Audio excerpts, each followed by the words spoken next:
வணக்கம் பெற்றோர்களே, நான் உங்கள் பத்மதாரணி, ஸ்பீச் லாங்குவேஜ் பெத்தாலஜிஸ்ட். முகத்தில் புன்னகை, மனதில் தன்னம்பிக்கை, இந்த ரெண்டுமே இருந்தால் வாழ்க்கையில் என்றைக்குமே நம்ம சக்ஸஸ்ஃபுல் பர்சனாக இருக்கலாம். இந்த சேனலோட நோக்கமும் அதே தான். சில குழந்தைங்க பார்த்தீங்கன்னா ஸ்கிரிப்டடாக சில பேர் பேசுவாங்க. எப்படின்னா டிவி ஷோஸில் பார்க்குற மாதிரி, ஏய் நானும் வர்றேன் நானும் வர்றேன் அப்படின்னு ஒரு டயலாக் வந்துச்சுன்னா அதுவும் அவங்க யூஸ் பண்ணுவாங்க. அதே மாதிரி I want I want I வாண்ட்னு ஒரே மாதிரி போட்டு போட்டு ஒரே சென்டென்ஸ் பேட்டர்னை பேசுவாங்க. இன்னொன்று, நம்ம என்ன சொல்லி கொடுத்தோமோ அதை தவிர அதை தாண்டி வேறு அடுத்த லெவலுக்கு அவங்க போகவே மாட்டாங்க. ஒரே மாதிரி சென்டென்ஸ் பேட்டர்ன் எல்லாத்துக்கும் ஐ வாண்ட்டு. இப்போது I want park, I want toilet, I want biscuit, எல்லாத்துக்குமே பிஸ்கெட்டுக்கும் அதே தான், டாய்லெட் போகணுன்றதுக்கும் ஐ வாண்ட்டு தான். ஸோ இந்த மாதிரி ஸ்கிரிப்டட் பேட்டர்ன் சில குழந்தைங்க யூஸ் பண்ணுவாங்க. சில குழந்தைங்க பார்த்திங்கன்னா ஒரு வீட்டில் மட்டுமே பேசுவாங்க, வெளி இடத்துக்கு போனால் பேச மாட்டாங்க. சில குழந்தைங்க பார்த்திங்கன்னா 1-2 வார்த்தைகள் தெரியும், அதே வார்த்தைகளை எல்லாத்துக்கும் போட்டு அப்ளை பண்ணுவாங்க. ஃபார் எக்ஸாம்பிள் கட் சிசர், கட்டுனாலே சிசர் அடுத்த உடனே லிங்க் ஆகிடும். வேறு எதுவுமே அதை தாண்டி யோசிக்க மாட்டாங்க. ஸோ அந்த மாதிரி குழந்தைகளை எப்படி யோசிக்க வச்சு நம்ம பேச வைக்கலாம் அப்படின்ற ஐடியாஸ் தான் இன்றைக்கி இந்த வீடியோஸில் பார்க்க போகிறோம். ஏன் அப்படின்னா, எப்போவுமே குழந்தைங்க மோஸ்ட் ஆஃப் த குழந்தைங்க நம்ம சொல்லி கொடுத்த பேட்டர்னை அப்படியே ஃபாலோ பண்ணுற பழக்கம் நம்ம குழந்தைகளுக்கு இருக்குது. ஏன்னா நம்ம தேர் தாட் தட் வேன்னு வேறு வழி இல்லை. நம்ம இந்த குழந்தைகளுக்கு சொல்லிக் கொடுக்குறப்போ நம்ம ஒரே சென்டென்ஸ் பேட்டர்ன் சில பேரண்ட்ஸு யூஸ் பண்ணி அதை சொல்லி கொடுத்துருக்கோம். ஸோ அதனால மேபி அந்த குழந்தைங்க அதை பிக்கப் பண்ணிட்டாங்க. ஆனால் அதை தாண்டி அவங்களா யோசித்து அவங்களா ஒரு சென்டென்ஸ் ஃபார்ம் பண்ணி அவங்களா எப்படி கம்யூனிகேட் பண்ண வைக்கிறது, அதுதான் இன்றைக்கி இந்த வீடியோவில் தெரிஞ்சுக்க போகிறீங்க. இன்றைக்கி என்ன பண்ணியிருக்கேன்னு பார்த்தீங்கன்னா, ஒரு 5 சிச்சுவேஷன் நான் க்ரியேட் பண்ணியிருக்கேன். ஒரு 5 சிச்சுவேஷனில், அதாவது நிறைய பேரண்ட்ஸ் என்கிட்ட கேட்டிருப்பாங்களே கேள்விகள். ஸோ ஒவ்வொரு பேரண்ட்டு கேட்ட கேள்வியும் ஒரு 5 குரூப் பண்ணி அந்த 5 ஒரு சிச்சுவேஷனுக்கு அந்த குழந்தைங்களோட பிஹேவியர், சிச்சுவேஷன்ன்றதை விட பிஹேவியர், அந்த குழந்தைங்க பேசுகிற சென்டென்ஸ் பேட்டர்னை அதை வச்சு அவங்களுக்கு நம்ம என்ன சொல்லிக் கொடுக்கலாம், எப்படி அதை மாற்றலாம், எப்படி அவங்கள யோசிக்க வச்சு திங்க் பண்ணி அவங்களாவே சொந்தமாக சென்டென்ஸை மேக் பண்ண வைக்கலாம் அப்படின்றது தான் இன்றைக்கி கிளியராக நம்ம தெரிஞ்சுக்க போகிறோம். ஃபஸ்ட்டு சிச்சுவேஷன் என்னென்னு பார்த்தீங்கன்னா, இந்த குழந்தைக்கு most of the sentence pattern தெரியும், எல்லா சென்டென்ஸ் பேட்டர்னும் தெரியும். எப்படி மாற்றி கொடுத்தாலும் மாற்றி அவங்களால பேச முடியும். ஆனால் அவங்களால யோசித்து பேச முடியாது. ஆனால் கம்யூனிகேட்லாம் பண்ணுவாங்க. எல்லா இடத்துலையும் எங்கே போனாலும் போய் எனக்கு இது வேணும், இது வேண்டாம், இன்னும் கொஞ்சம் வேணும், இது பத்தலை, இது நல்லா இருக்குது, இது நல்லா இல்லை, இன்னும் கொஞ்சம் பெருசாக வேணும், சின்னதாக வேணும், இது இப்படி இருக்குது, அது அப்படி இருக்குது, நிறைய அவங்களால கம்யூனிகேட் பண்ண முடியும். நல்லா பேசுகிறானே, ஓ அவ்வளோ நல்லா இருக்கானே, எல்லாம் கற்றுக்கிட்டான் அப்படின்னு நம்ம நினைப்போம். ஆனால் லாஜிக்கல் திங்கிங் அப்படின்றது இந்த குழந்தைகளுக்கு இருக்காது. யோசித்து ஒரு விஷயத்த புதுசாக அவங்க பேசுகிறது அவங்களால முடியாது. ஒரு கொஷின் கேட்டோன்னா இப்படியா அப்படியான்னு கேட்டால் அப்படியே திணறி நின்றுவாங்க. ஏன்னா அவங்களுக்கு தெரிஞ்சது ஒன்லி கம்யூனிகேஷன் எப்படி பண்ணுறது, தான் தேவைகளை எப்படி பண்ணுறது, இல்லை இன்னொன்று அது ஒரு படி மேலே போய் கூட இன்னும் எஃபெக்டிவாக அவங்களால பண்ண முடியும். ஆனால் பேசிக்காக ஒரு சின்ன ஆப்ஷன் கொடுத்து ஏதாவது ஒரு கேள்வி கேட்டோன்னா அவங்களால சொல்ல முடியாது. ஸோ இந்த குழந்தைகளுக்கு நம்ம என்ன பண்ணணும்னா, லாஜிக்கல் திங்கிங் அப்படின்றத நம்ம டெவலப் பண்ணணும்.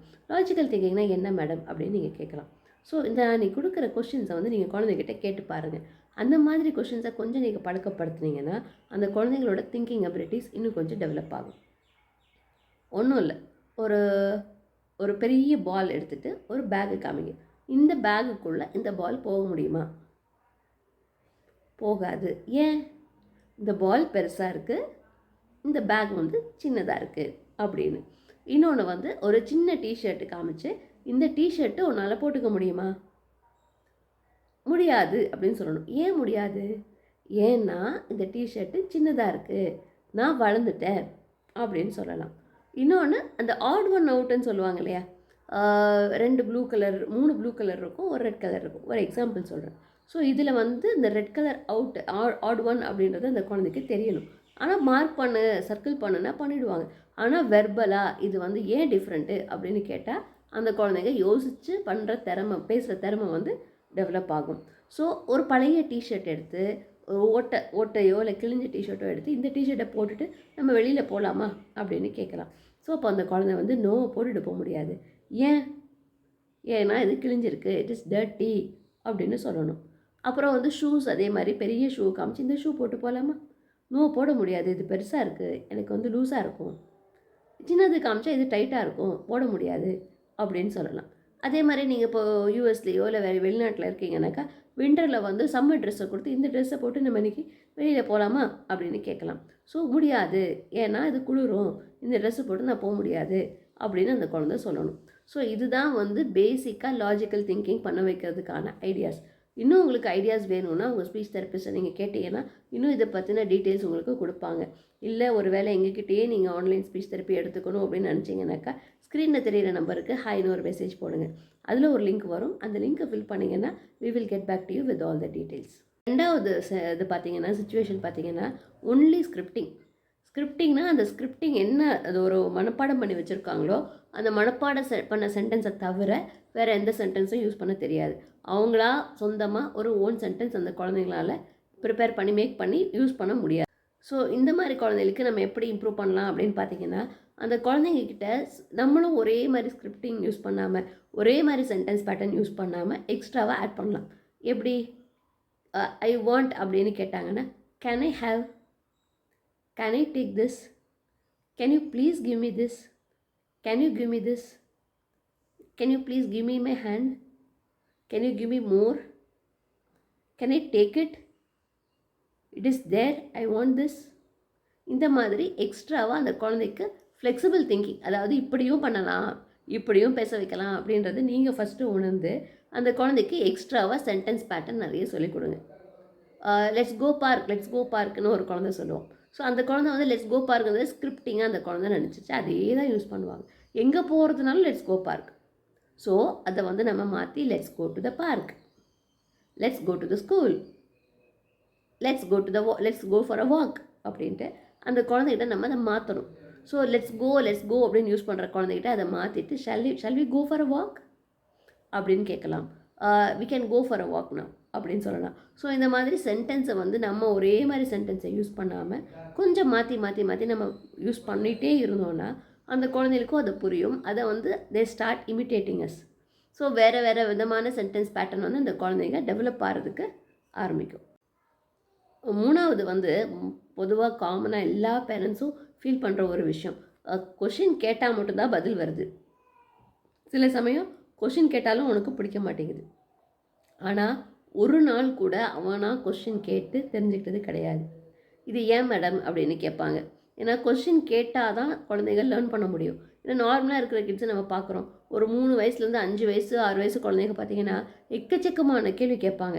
இது எதுக்காக, ஏன் இப்படி இருக்குது, எதனால் நம்ம பண்ணுறோம், எங்கே போகிறோம், யார் வர்றா, யார் பார்க்க போகிறா, அங்கே யார் இருக்காங்க, என்னது ஏதுன்னு நிறைய கேள்விகள் அந்த குழந்தைங்க நம்மகிட்ட கேட்டுக்கிட்டே இருப்பாங்க. சில சமயம் வந்து நம்மளால் இந்த கேள்விகளுக்கு பதிலும் சொல்ல முடியாது. அந்த மாதிரி சுச்சுவேஷனில் கூட நம்ம இருப்போம். So children learn through questioning அப்படின்றது எல்லாருக்குமே தெரிஞ்ச ஒரு விஷயம். ஆனால் இந்த குழந்தைங்க எந்த கேள்வி கேட்டாலும் டான்னு பதில் சொல்கிற குழந்தைங்க.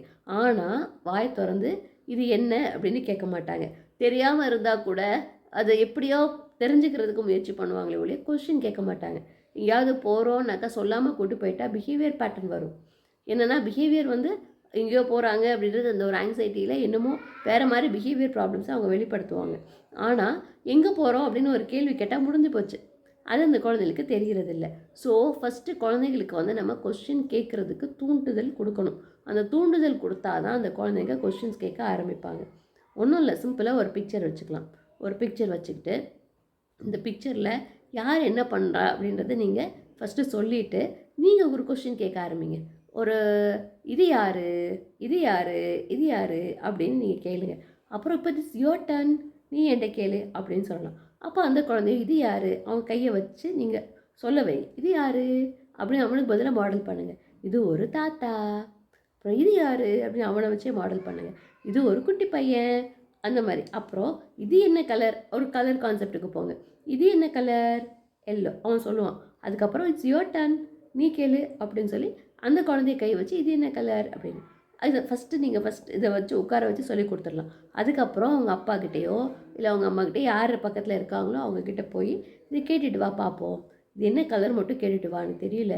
அப்போ வந்து அந்த குழந்தை போய் கேட்க போகும். ஸோ டர்ன் டேக்கிங் மூலமாக கூட இதை சொல்லிக் கொடுக்கலாம். அதே மாதிரி வீட்டில் வந்து சுச்சுவேஷன்ஸை க்ரியேட் பண்ணலாம்.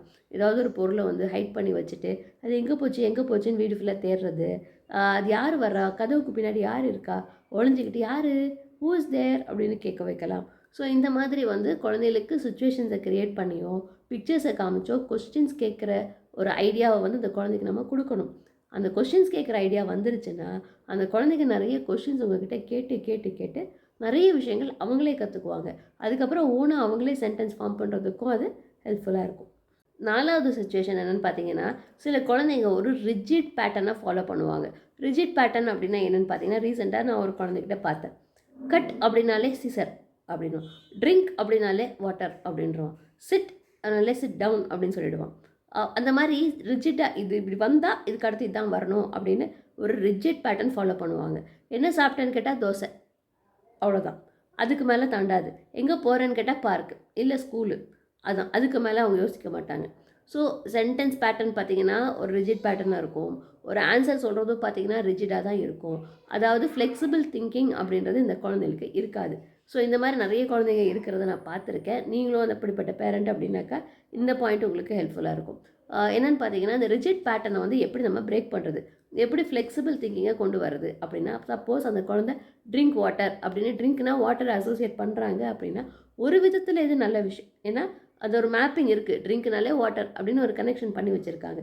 ஆனால் அதை தாண்டி இன்னும் நிறைய கனெக்ஷன்ஸ் ஃபார்ம் ஆகணும். Drink water, drink juice, drink coffee, drink tea அப்படின்ட்டு அதை மாற்றலாம், சொல்லி கொடுக்கலாம். ஒரு ஒரு பிக்சர்ஸை காமிச்சு பிக்சர்ஸ் நிறைய வச்சுட்டு இதில் யார் she's drinking tea, she's drinking juice அப்படின்ட்டு நம்ம சொல்லி கொடுக்கலாம். இன்னொன்று சிசர் அப்படின்னா கட், சிசர் கட் அப்படின்னா we cut with the scissors, we cut paper with the scissor, we cut clothes with the scissor, we cut our hair with the scissor அப்படின்ட்டு different modes. அது வந்து எப்படி இந்த இடத்துலலாம் அதை யூஸ் பண்ணலாம் அப்படின்றத கொஞ்சம் வெரைட்டி ஆஃப் ஆப்ஷன்ஸ் அந்த குழந்தைகளுக்கு சொல்லிக் கொடுங்க. ஸோ இந்த மாதிரி ஒரே ரிஜிட் பேட்டர்னை ஃபாலோ பண்ணுறவங்களுக்கு மல்டிபிள் ஆப்ஷன்ஸ் மாதிரி நீங்கள் இதை சொல்லி கொடுத்தீங்கன்னா அந்த ரிஜிட் பேட்டர்ன்லேருந்து வெளியே வந்து ஒரு ஃப்ளெக்சிபிலிட்டி அந்த குழந்தைகளுக்கு வரும். இதுதான் இது மட்டும் கிடையாது, இதில் இப்படியும் பண்ணலாம் அப்படியும் பண்ணலாம். ஒரு ஈட் தோசா அப்படின்னு சொல்கிறத விட ஐ ஆம் ஈட்டிங் தோசா, ஐ ஆம் ஈட்டிங் இட்லி, ஐ ஆம் ஈட்டிங் மேகி அப்படின்ட்டு அந்த குழந்தை என்ன சாப்பிட்றதோ அந்த குழந்தை சொல்லிகிட்டே இருக்கணும். எப்போ பார்த்தாலும் ஈட் தோசா அது மட்டும் கிடையாது. ஸோ இந்த மாதிரி கொஞ்சம் கொஞ்சம் மாற்றிக்கிட்டே வந்தீங்கன்னா ஃப்ளெக்சிபிள் திங்கிங் அந்த குழந்தைகளுக்கு ஈஸியாக டெவலப் ஆகிடும். 5வது சிச்சுவேஷன் பார்த்திங்கன்னா, இந்த குழந்தைக்கு வந்து எல்லாமே தெரியும், ஓகேவா? இந்த மாதிரி குழந்தைகளுக்கு எல்லார்ட்டையும் பேசுவாங்க, நல்லா சென்டென்ஸ் பேசுவாங்க, எல்லாமே யோசிச்சு கூட சில குழந்தைங்க பேசுவாங்க. ஆனால் the moment you take them out of the house, வெளியில் கூட்டு போயிட்டீங்க அப்படின்னாக்கா வாயை வந்து மியூட்டில் வச்சுக்குவாங்க. வெளியில் யாருக்கிட்டையும் பேச மாட்டாங்க, இல்லை ரொம்ப ஷையாக ஃபீல் பண்ணுவாங்க. ஸோ இந்த மாதிரி உள்ள குழந்தைகளுக்கு என்ன பண்ணலாம், ஏன் இப்படி இருக்காங்க அப்படின்றத ஃபஸ்ட்டு யோசிப்போம். ஏன்னா இந்த குழந்தைங்க வந்து ஒரு ஆங்ஸைட்டி என்னென்னா, வீட்டில் இருக்கிறவங்க கேள்வி இதான் கேட்பாங்கன்னு என்னால் கெஸ் பண்ண முடியும். ஆனால் வெளியில் இருக்கிறவங்க என்ன கேட்பாங்கன்னு தெரிலையே. சப்போஸ் எனக்கு தெரியாத கேள்வி கேட்டால் நான் என்ன பண்ணுவேன், அந்த ஒரு ஆங்ஸைட்டி. அந்த ஆங்ஸைட்டினாலேயே இந்த சில குழந்தைங்க வந்து நம்ம வெளியில் ஆட்கள் வந்து கேள்வி கேட்டால் பதில் சொல்கிறதுலேருந்து அவங்க அவாய்ட் பண்ணுறதுக்கு இந்த மாதிரி பண்ணுவாங்க. ஸோ இந்த மாதிரி வந்து ஷையாக ஃபீல் பண்ணுற குழந்தைங்க, வெளி இடத்துக்கு போய் வாயை வந்து திறக்காமல் இருக்கிற குழந்தைக்கு நம்ம கொஞ்சம் கொஞ்சமாக வந்து வெளியில் பேசுகிறதுக்கு எக்ஸ்போஷர் கொடுக்கலாம். நல்லா தெரிஞ்சவங்க வீட்டுக்கு நம்ம கூட்டிகிட்டு போகலாம். ஒரு ஃபேமிலி ஃப்ரெண்டாக இருக்கலாம், இல்லை அவங்க நம்ம ரிலேட்டிவாக இருக்கலாம். அவங்க வந்து யாரும் நம்ம குழந்தைய வந்து ஜட்ஜ் பண்ணக்கூடாது. இந்த குழந்தை இப்படி தான், இந்த குழந்தைக்கு இன்னும் பேச்சு வரலையோ அந்த மாதிரி டவுட் பண்ணுற குழந்தைங்க, இன்னும் கொஞ்சம் நல்லா பேசிடுவான் அப்படின்னு சில பேர் நம்ம பாசிட்டிவாக சொல்கிற மாதிரி சொல்லுவாங்க. ஆனால் இந்த குழந்தைகளை வந்து இது வந்து கண்டிப்பாக அஃபெக்ட் பண்ணும். ஓ, என்னால் பேச முடியாது போல் அப்படின்ற மாதிரி ஒரு மைண்ட் செட் இந்த குழந்தைகளுக்கு வந்துடும். ஸோ அதனால் நீங்கள் நல்ல யார் நம்மளை ஜட்ஜ் பண்ண மாட்டாங்களோ, இந்த குழந்தை இப்படித்தான் அப்படின்னு ஒரு முத்திரை குத்தாமல், இந்த குழந்தைக்கு இந்த மாதிரி பிரச்சனை இருக்குது அப்படின்றத எதுவும் பார்க்காம கேஷுவலாக யார் பேசுகிறாங்களோ அந்த மாதிரி தேடி தான் எடுக்கணும் ஆளுங்களை. ஈஸியாக நம்ம யார்கிட்டையும் போயிட முடியாது. ஸோ அந்த மாதிரி உள்ளவங்க உங்களுக்கு கிடச்சாங்க அப்படின்னா அவங்கக்கிட்ட போய் அந்த குழந்தைய வந்து பேசுகிறதுக்கான வாய்ப்பு வந்து ஏற்படுத்தி கொடுங்க. 1 நாள் 2 நாள் கூட்டு போனால் பத்தாது. ரிப்பீட்டடாக நீங்கள் வாரத்துக்கு ஒரு தடவை, 10 நாளைக்கு ஒரு தடவை, இல்லை அடிக்கடி பார்க்குற மாதிரி ஒரு சுச்சுவேஷன் இருந்தால் அந்த மாதிரி நீங்கள் க்ரியேட் பண்ணலாம். ஸோ அந்த மாதிரி பண்ணுறப்போ அந்த குழந்தைங்க வந்து ஒரு கான்ஃபிடென்ஸ் டெவலப் ஆகும். ஓகே, இதுதான் அப்படின்றது அவங்களுக்கு தெரியும். இன்னொன்று, ஒரு செட் ஆஃப் கொஸ்டின்ஸ் அவங்கக்கிட்ட கொடுத்துறது நல்லது. இந்தந்த கொஷின்ஸ் என் பையன்கிட்ட கேளுங்க, அவனுக்கு ஜஸ்ட்டு ஒரு கான்ஃபிடென்ஸ் வரணுன்றதுக்காக நான் செய்கிறேன் அப்படின்றத முன்கூட்டியே அவங்கக்கிட்ட சொல்லிவிட்டு அந்த குறிப்பிட்ட கொஷின்ஸை அந்த குழந்தைகிட்ட கேட்க சொல்லுங்கள். அப்போது அந்த குழந்தையால் ஆன்சர் பண்ண முடிஞ்சதுன்னா ஒரு கான்ஃபிடென்ஸ் லெவல் தன்னால் வரும் இல்லையா? ஓ, அவங்க கேட்ட கேள்விக்கு எல்லாமே ஆன்சர் பண்ணியாச்சு, ஸோ என்னால் முடியும். அந்த மாதிரி 4-5 இடத்துல இது நடக்கிறப்போ பாசிட்டிவ் எக்ஸ்பீரியன்ஸ் எல்லாமே அந்த குழந்தை கேதர் பண்ணிவிட்டு முடியும் அப்படின்ற கான்ஃபிடென்ஸ் அந்த குழந்தைக்கும் வரும். ஸோ இதை வந்து நம்ம ஃபோர்ஸ் பண்ணி செய்யக்கூடாது. ஃபோர்ஸ் பண்ணி செய்கிற எதுவுமே நிலைக்காது. ஸோ அதனால் ஃபோர்ஸ் பண்ணாமல் கிராஜுவலாக இதை நீங்கள் கொண்டு வாங்க. உங்கள் குழந்தைகளும் மற்றவங்கக்கிட்ட, உங்கள் குழந்தைகளும் கண்டிப்பாக மற்றவங்கக்கிட்ட ஈஸியாக சகஜமாக பழகிறதுக்கு ஹெல்ப்ஃபுல்லாக இருக்கும். ஓகே, இந்த வீடியோ வந்து நிறைய பெற்றோர்களுக்கு ஹெல்ப்ஃபுல்லாக இருக்கும் அப்படின்னு நினைக்கிறேன். சில பெற்றோர்கள் என்கிட்ட என்ன கேட்டாங்க, மேம் இதெல்லாம் நீங்கள் சொல்கிறீங்களே, இதெல்லாம் என் குழந்தைக்கு ஒர்க் அவுட் ஆகுமா அப்படின்னு கேட்டிருந்தீங்க. என் குழந்தைக்கு இது புரியுமா புரியாதான்னு எனக்கு தெரியலையே அப்படின்னு கேட்டிருந்தாங்க. தயவு செஞ்சு இதில் நீங்கள் புரிஞ்சுக்க வேண்டியது என்னென்னா, இந்த வீடியோ கண்டிப்பாக பிகினர்ஸுக்கு கிடையாது. பிகினர்ஸ் இந்த வீடியோவை பார்த்தா அவங்களுக்கு ஹெல்ப்ஃபுல்லாக இருக்காது. இது வந்து ஓரளவுக்கு நல்ல லாங்குவேஜ் இருக்கிற குழந்தைகளுக்கு அடுத்த லெவல் போகிறதுக்கான வீடியோ தான் இது. ஸோ அதனால இந்த வீடியோ அவங்க இந்த மாதிரி குழந்தைகளுக்கு கண்டிப்பாக ஹெல்ப்ஃபுல்லாக இருக்கும். பார்ன் டு வின் மூலமாக ஸ்பீச் தெரப்பி ஆன்லைனில் எடுத்துக்க விரும்புனீங்க அப்படின்னாக்கா, ஸ்க்ரீனில் தெரிகிற நம்பருக்கு ஹைன்னு ஒரு மெசேஜ் போடுங்க. அதுக்கப்புறம் இந்த வீடியோஸ் எல்லாம் உங்களுக்கு பிடிச்சிருந்துச்சு அப்படின்னாக்கா, மறக்காமல் மற்ற பேரண்ட்ஸ் கூட இதை ஷேர் பண்ணுங்கள். அவங்களும் பார்த்து பயனடையட்டும். இது வரைக்கும் இந்த சேனலை சப்ஸ்கிரைப் பண்ணலை அப்படின்னாக்கா, சேனலை கண்டிப்பாக நீங்கள் சப்ஸ்கிரைப் பண்ணுங்கள். உங்களுக்கு ஹெல்ப்ஃபுல்லாக இருக்கும். ஓகே பெற்றோர்களே, மறுபடியும் இன்னொரு இன்ஃபர்மேட்டிவான வீடியோவில் உங்கள் எல்லாரையும் சந்திக்கிறேன். அதுவரை உங்களிடமிருந்து விடைபெறுவது உங்கள் பத்மதாரிணி. நன்றி, வணக்கம்.